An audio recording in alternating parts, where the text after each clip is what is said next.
We're going to jump right into questions. I'll introduce the media members by name and media outlet. We're going to start with Paul Meyerberg from USA Today. Sorry. Good afternoon, Trevor.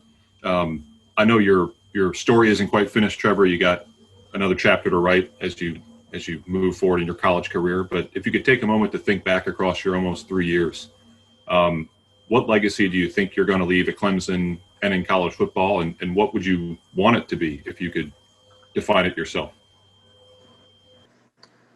Yeah, I haven't really thought about necessarily what my legacy would be. I've just been trying to live in the moment these past 3 years and trying to be the best I can be, whatever moment I'm in. So that's been my mindset, and I think that helps you leave a legacy if you just try to live and be your best in every moment.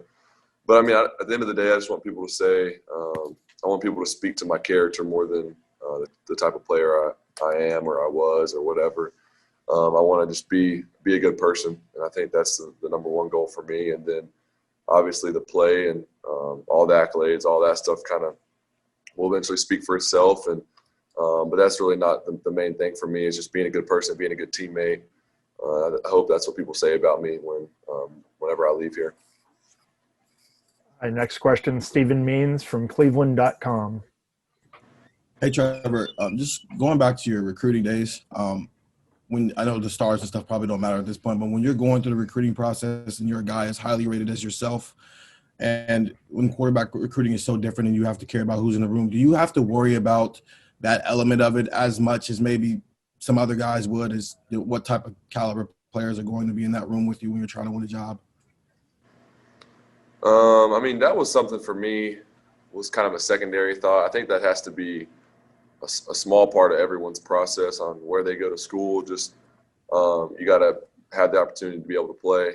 But that was a small part of it for me. For me, I just wanted to go to a few different schools and see what fit me the best, build a relationship with the coaches and make my decision from there, where I felt like was home, where kind of on the field, off the field, everything would fit me, where I felt like I could become a better person, all those things. And I eventually came to the conclusion it was Clemson. And, obviously they had their starter coming back, and that just really wasn't something I thought about, just because I knew that's where I wanted to be for the long haul. It wasn't just the place I could necessarily go and play the fastest. I just wanted to go somewhere that valued the same things as me, not just winning games. So I felt really confident in that, and that's how I made my decision. I think that's different for some people, but at the end of the day, I had confidence in myself and knew that it would work out eventually. Didn't know exactly how it would go.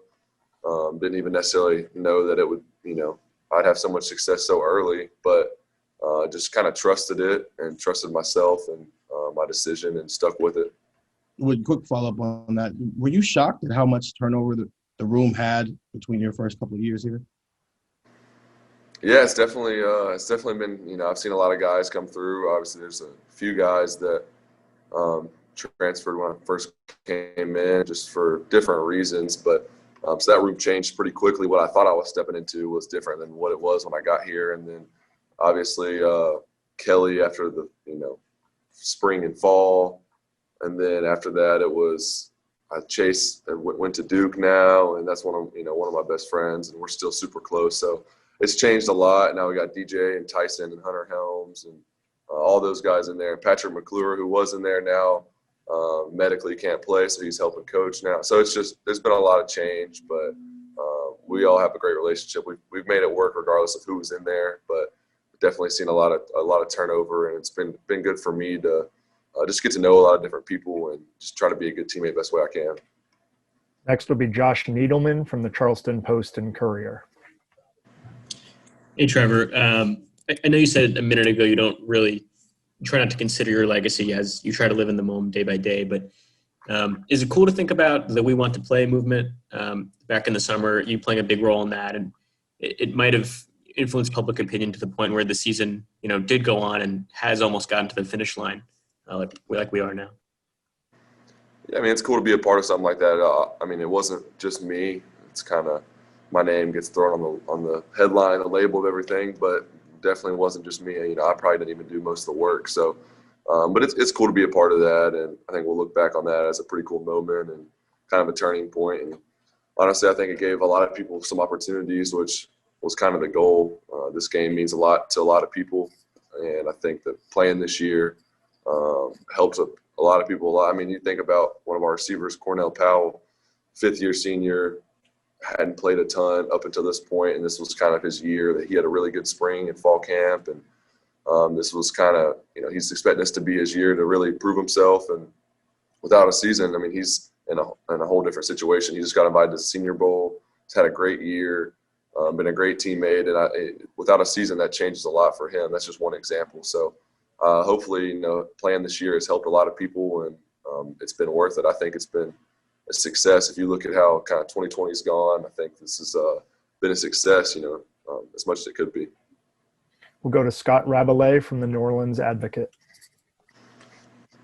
Trevor, you've had so much success, obviously, in your college career, but a lot of athletes say they remember the times they didn't succeed more than the success. You being 34-1 as a starter, how much does the and one stick in your mind, especially considering the magnitude of that game in New Orleans last year? Yeah, I mean, what could have been, it would have been cool to have the opportunity to obviously not lose a game in college, but I think some things are necessary for you to grow. You got to face a little bit of adversity, and sometimes you can't really – you're a little bit blinded by success if you don't have any hiccups along the way, if you will. So I think for us and for me personally, it was good for us to not win that game in a lot of ways. Obviously, you want to win a national championship, and it's definitely kind of devastating in the moment. But after that, I mean, I think we've gotten a lot better. I learned a lot about myself. There's a lot of things I needed to work on to be a better player. And that just, I think leading in times when things are harder, when you lose a game, is definitely harder than when you're winning. So teaching me a little bit on how to lead better, just all those things, I think we kind of needed that. And at the end of the day, you just don't want to take winning for granted. We win a lot around here, and it's easy to kind of forget how hard it is to win when you win so much. So I think it taught us a lot, and I think we took that next step as a program and as a team because of that. Obviously, you don't really choose that going forward, but sometimes it can be better for you. Next is Trevor Groves from CUTigers.com. Hey, Trev. You've been competing against Justin Fields, going all the way back to high school, elite quarterback camps, what have you. And, of course, the game last year. Is it kind of neat to keep this kind of rivalry going that you have with him head-to-head? Yeah, I mean, it's cool. I said before, it's a small world. He's from right down the road from me, probably 20, 30 minutes. And just to be playing each other for the second time. And we've kind of been matched up, I guess, for years, just going back to high school. I haven't really seen it as that. I'm not like out here just competing against Justin. I mean, we're friends. We got a good relationship, but that's kind of how people like to pin it as me against him. But I mean, at the end of the day, it's just fun getting the opportunity to play a team like Ohio State. Obviously, huge brand, great team year in and year out, and to get the opportunity to play them is kind of what you expect in a semifinal.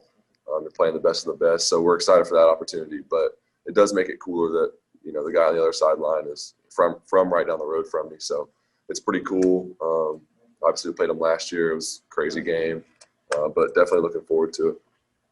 We have time for one more. We'll go to Brendan Gulick from Buckeyes Now. Hey, Trevor, kind of curious. You've thrown 4 interceptions in the last 5 games after going 12 straight without throwing one. As you kind of evaluated the couple of mistakes that you have made along the way, what have you learned about yourself in those few and far between moments? Yeah, I mean, just that's part of every week. The process is evaluating the game, and regardless of how well I play, there's always something that I can get better at or something that I missed or whatever it may be. So that's the thing I love about Coach Streeter, quarterback coach. He's pretty hard on me, but in a good way. He wants me to be my best, and he's not going to let anything slide. So he holds me accountable, and then also me. I expect a lot from myself, so I go in there, and those are the main things I'm looking at, what I can get better at. Obviously, the good stuff is kind of expected to a certain degree, but just looking at what I can get better at. Then obviously had a few turnovers this year, and definitely have made an improvement from last year, and that was one of my main goals. But just realizing that nobody's perfect, it's going to happen, and just to play my game, to play comfortably, there's going to be a few turnovers. It's just part of the position. So just staying confident, not letting that get in my head, and just keep playing my game and not really changing, but learning for sure from some of those ill-advised throws and throws that could have been picked off and ones that were, and just learning, how do I get better from that? It's every week I do that. Thank you very much for your time this afternoon, Trevor. Good luck in the rest of your preparations for the game. Thank you all. Thank you.